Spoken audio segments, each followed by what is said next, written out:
All right. Good afternoon, everyone, first of all. And a big thank you to Alex and the whole Tuya team for the opportunity.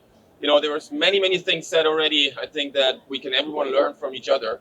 And to me, the most important is to think through when we talk about AI. We need to understand how can we make a difference as a chip semiconductor company together with other partners like I've been speaking already here. So I want to give you a little bit of insight in, first of all, TI, how we operate in that field, and then go specific on the AI developments that we're driving and how that fits into the overall ecosystem. So first of all, Texas Instruments, obviously, we're a pretty sizable, large semiconductor company. Our portfolio is very diverse. We're carrying more than 80,000 different products, serving more than 100,000 different customers around the world. And our products go into applications that live for a very long time. In reality, customers should forget about our products, but they should operate in an optimized way and tie perfectly into the ecosystems as we're working here with Tuya, as an example, and I'll go into more details. Secondly, as I mentioned, we are serving a huge variety of different customers, so various different sectors, and I'll show you some examples of where those products are going. And by that, we're learning every day of what the use case is and where we can actually make a difference to help enhance those use cases. And then thirdly, we're not just doing wireless connectivity products.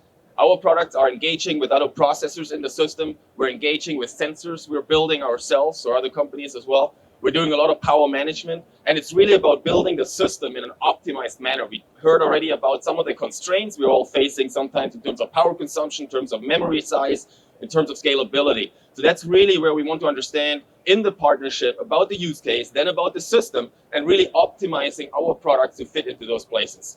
And then lastly, we have a very strong foundation in terms of manufacturing and differentiated technology. We're the only wireless connectivity semiconductor company in the world that produces our own wafers on our own process technology, which allows us to build semiconductors in an optimized manner. And that results, for example, in much lower standby power consumption across temperature than any other process node that you can find from the foundry services. So on top of that, of course, we're offering a geopolitical dependable supply chain with various factories around the world, in Asia equally so as in the United States. Now, where do we play from a connectivity semiconductor standpoint? And where do we apply AI? Here you can see some of the dominant market sectors that our products going into. And in those sectors that are listed here, we have shipped billions of units of wireless semiconductors into the markets in various different end equipments. So our products are ranging in the industrial, scientific, and medical frequency band from sub 1 gigahertz for longer range, highly robust applications to 2.4 gigahertz, all the way up to 5 gigahertz and 6 gigahertz with the latest Wi-Fi standards as well. Now, we're supporting multi-protocol solutions. We learned already today a lot about Matter, which is coming, which again, we show it on our booth as well, running over Wi-Fi, running over Thread. Chips can also operate with the latest Bluetooth standards in parallel. So we want to be agnostic and really make sure we support the best for the use case. When you look at some of those sectors and some use cases in specific on building automation, we are hearing AI examples where, for example, a sensor should detect, oh, there could be a fire, switch on the voice recognition, and if someone calls out fire, have that word being detected, very low power, and maybe take a different action. We see in the grid infrastructure, arc detection, in circuit breaker boxes, arc detection in the grid, arc detection in solar inverters, very specific signatures that can be calculated on the edge in the device before it ties back into the cloud to make smart decisions. Another example that we're showcasing as well here at the CES is EGM, CGM type of measurements on the body, where actually the chip on the body decides itself whether the signals being generated are abnormal or not. And only if they're abnormal, connect it to the cloud and bring it into the Tuya system to apply much larger models and much more intelligent that we can do on the edge. So it's really about what can we run on the edge versus what do we actually run in the cloud in the ecosystem. So that's why it's so important for us to tie into the various different ecosystems. And again, this is not a conclusive slide. It's just bringing up some examples. Now, TI connectivity, we have been working now with Tuya for quite a while over the last couple of years as we are building new products, and we're very excited to launch more and more products together in the Tuya ecosystem to really bring all these advantages to the market. So the first device that we actually launched in the Tuya ecosystem is our so-called CC2340 device family, which is a family of 2.4 gigahertz SoCs, which tie very much into the values that Alex outlined. It's the most affordable 2.4 gigahertz SoC on the market. It is actually very, very easy to use, not just because it ties into the Tuya ecosystem, but also the overall tool chain around it. It's very simple and it's multi-protocol agnostics. You can run Bluetooth Low Energy, you can run Zigbee, you can run proprietary type protocols, you can run Thread. And it's also one of the lowest power, standby power specifically, SoCs in the industry. So it makes it affordable, it makes it scalable, and it makes it easy to use. And here you can see the flow on how typically the enablement functions. So if you go to the Tuya website, you'll see that device being there. And yeah, stay tuned. There's many, many more devices coming soon and shortly.